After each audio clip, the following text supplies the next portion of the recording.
போய் டீயாவது சாப்பிட்டீங்களாண்ணா? டீனாக்கா தண்ணியை மட்டும் கொடுக்குறாங்க. நான் என்னத்த சொல்கிறது? டீயா சாயான்னா அட போயான்றான். டீன்னா எவ்வளோன்றான்? 100 100 அடப்பாவி என்னத்தடா 100ன்னு சொல்கிற ஒன்றும் தெரிலன்னு.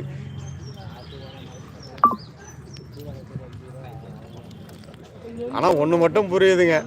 கிளாஸையும் பிஸ்கட்டையும் எடுத்து காமிச்சேன். அதில் ரவுண்டு பாலை ஊற்றி கொடுத்தான், தொட்டு சாப்பிட்டுட்டு வந்து உட்காந்துருக்கேன். நான் சாப்பிட்டேன் சாந்தி சிஸ்டர், நீங்கள் சாப்பிட்டீங்களா? நான் சாப்பிட்டேன் பிரபாரண்ணா. தோசை கார சட்னி சூப்பர் சூப்பர்.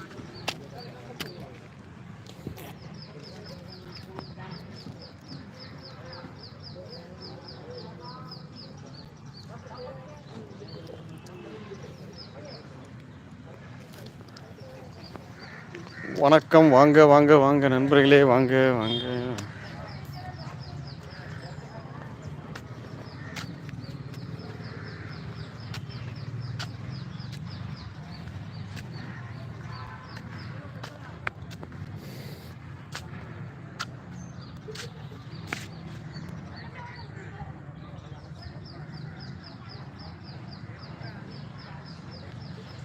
ஜெகன் பிரதா, சிம்பிள் ஐடியா.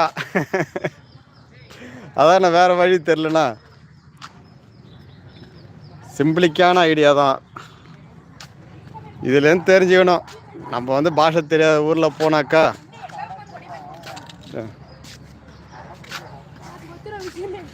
தம்பி நீங்கள் எந்த ஊரா?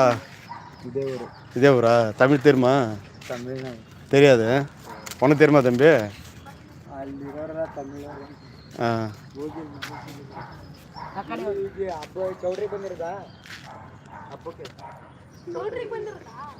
எனக்கு அந்த பாஷை புரியல. நான் தமிழ்.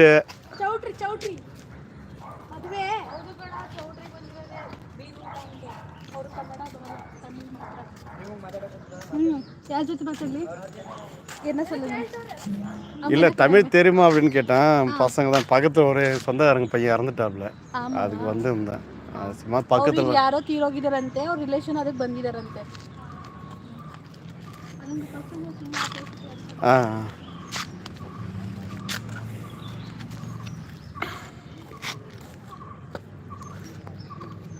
அண்ணா நல்லா இருக்கீங்களா? சாப்பிட்டீங்களா?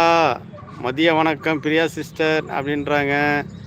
சாந்தி சிஸ்டர் நல்லா இருக்கீங்களா? சாப்பிட்டீங்களான்றாங்க. மணி அண்ணா சாப்பிட்டீங்களா? நல்லா இருக்கீங்களான்னு கேட்குறாங்க.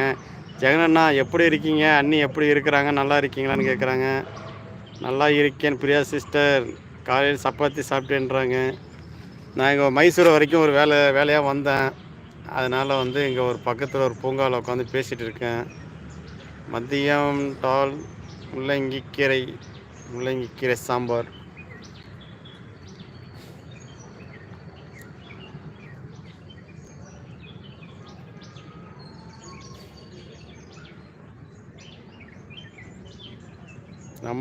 நம்ம ஊர் தான். நம்ம ஊர் தான் அண்ணா. அடிச்சிக்க ஆளே இல்லை. வணக்கம் மலேசியா குயில் அப்படின்றாங்க. எங்க அண்ணா? அப்படியா? விஜய் சேதுபதி மாதிரி இருக்கீங்க. ஆமாம், நானே விடிய அழுதுட்டு ரொம்ப இப்போ தான் டயர்டாகி சார் ஒரு பூங்கா பார்க்க ரிலாக்ஸாக டைம் பேசிகிட்டு இருக்கலாம்னா 2 பசங்க போனானோ பிடிச்சி இழுத்தா அவன் தமிழ் மாலும் நைம் மாலுன்ட்டு போகிறான். அண்ணா மாலை மலேசியாவில் அந்தமான் குயில் அப்படிங்க.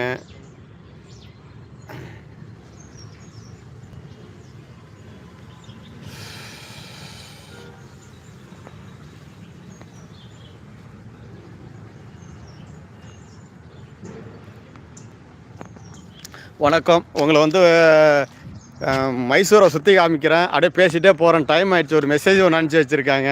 கண்டிப்பாக வருத்தப்படாதீங்க. அப்படியே காமிச்சிட்டே போகிறேன். தப்பாக நினச்சிக்காதீங்க. பேசுகிறேன். என்னை வந்து வெளிச்சத்தில் ஒன்றும் தெரியல சிஸ்டர். பேசுங்க, உங்கள் ஊரில் பேசிங்க. ஏன்னா கண்ணாடி வேறு எடுத்துகிட்டு வரலையா, அதனால் ரொம்ப கஷ்டமாக இருக்குது படிக்கிறது. வர சொல்லி மெசேஜ் அனுப்பிச்சி விட்றாங்க. ஏன்னா எடுத்துகிட்டு வாங்க, பாடி எடுத்துட்டாங்க, நாங்கள் கிளம்பிடுவோம். இப்போ மைசூரில் தான் இருக்கிறோம்.